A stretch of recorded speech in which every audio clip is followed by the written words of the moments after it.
Have you ever looked at a piece of software and wondered how it goes from just a simple list of instructions to something that, well, seems to think for itself? The secret sauce, the magic behind it all, is something called control structures. These are literally the tools that let us build a brain for our code. So really, how do you make a program think? I mean, without these control structures, your code is basically just a one-way street. It starts at line 1, runs straight down to the end, and that's it, story over. Kind of boring, right? To do anything remotely interesting or useful, we need to give our code the power to make decisions and to repeat actions. We've got to build that brain. Okay, so the first part of building this brain is all about making decisions. Think of it as giving your code a classic fork in the road. Instead of just plowing straight ahead every single time, it can now pause, look at the situation, and choose a different path based on what's actually happening. And our most fundamental tool for that is the if-else statement. It's super intuitive. You know, if it's raining outside, I'll grab an umbrella. Else, I'll grab my sunglasses. It's that simple. As the definition here says, the program runs one set of instructions if a condition is true and a completely different set if it's false. It's the ultimate this or that decider.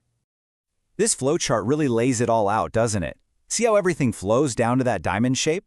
That's the decision point, the condition. If the answer to the question in that diamond is true, we follow one path and execute one block of code. But if it's false, we get diverted over to the else block. That visual fork in the road is really the heart of how programs start to get smart. All right, so if-else is perfect for a simple two-way choice. But what happens when you have a bunch of different options? You know, maybe a game menu with 5 different selections or a system that needs to show 10 different error messages. You could chain a bunch of if-else statements together, but trust me, that gets super messy super fast. And for those exact situations, we have the switch statement. It is purpose-built for handling these multi-option problems. Basically, it lets you take one variable and check it against a whole list of possible values, what we call cases. When it finds a match, it jumps directly to the right piece of code. It's just so much cleaner and more organized. And you can really see that efficiency in this flowchart. So the program comes in from the top and checks the expression. Does it match case 1? Nope.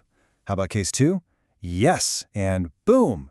The flow jumps straight to code block 2, completely skipping everything else. It's like having a direct teleporter instead of having to check every single door in a long hallway like you would with a bunch of if-elses.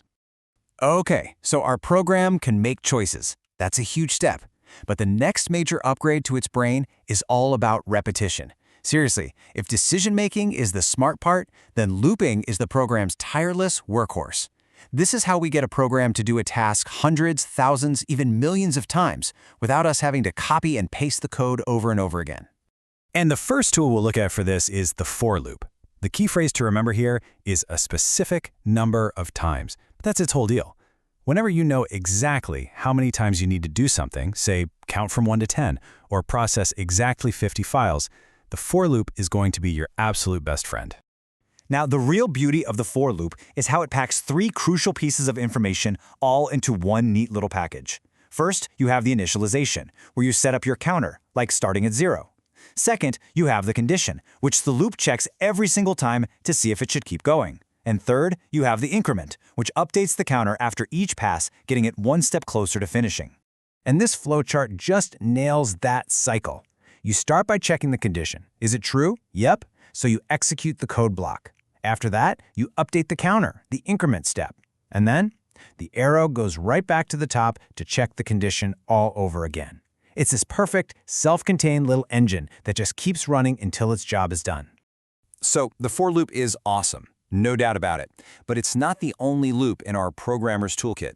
There are other types, and a huge part of being a good coder is knowing which loop to pull out for which job. It really is about picking the right tool. So, let's talk about the while loop. The big difference here is its simplicity. All it cares about is a single condition. As the definition says, it just keeps running as long as a given condition is true. It doesn't have that built-in counter system like the for loop, which actually makes it perfect for situations where you have no idea how many times you'll need to repeat something. And if you look really closely at this flowchart, you'll see something crucial. The very first thing the program does is check the condition. The code inside only gets to run if that condition is true, right from the get-go. That's why we call it an entry control loop. The condition is like a bouncer at the door. And if that condition is false from the very beginning, the code inside the loop will never ever run, not even one time. So this gives us a really simple, clear rule of thumb. Use a for loop when you know exactly how many times you need to iterate. Do this 100 times. Use a while loop when you don't know. Think about waiting for a user to enter their password or waiting for a file to download. You don't know how long that'll take, so you just say, keep checking while this is happening. It's a simple distinction that will help you make the right choice pretty much every time. Okay, that brings up a tricky question, though. What if you're in a situation where you absolutely need the code to run at least once, no matter what? A perfect example is a menu in a program. You have to display the menu options before the user can choose one, right? But with a while loop, if the condition is false to start, that menu might never even show up. So, what's the solution? Well, for that exact problem, we have the do-while loop. And it's pretty clever. It basically flips the whole logic upside down. As the definition here puts it so well, the code is executed at first, then the condition is checked. That little switcheroo is a game changer because it guarantees your code will run at least once. And here's the visual proof. Look at the flow. It goes straight into the code block, no questions asked. It's only after it runs the code that it gets down to the bottom and checks the condition to see if it should go again. This is the complete opposite of the while loop, and it's why we call this an exit control loop. The check happens on the way out, not on the way in.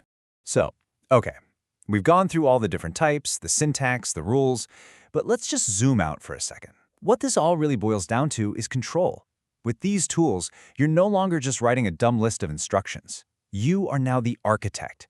You are designing logic. You're creating behavior. So let's recap the big ideas.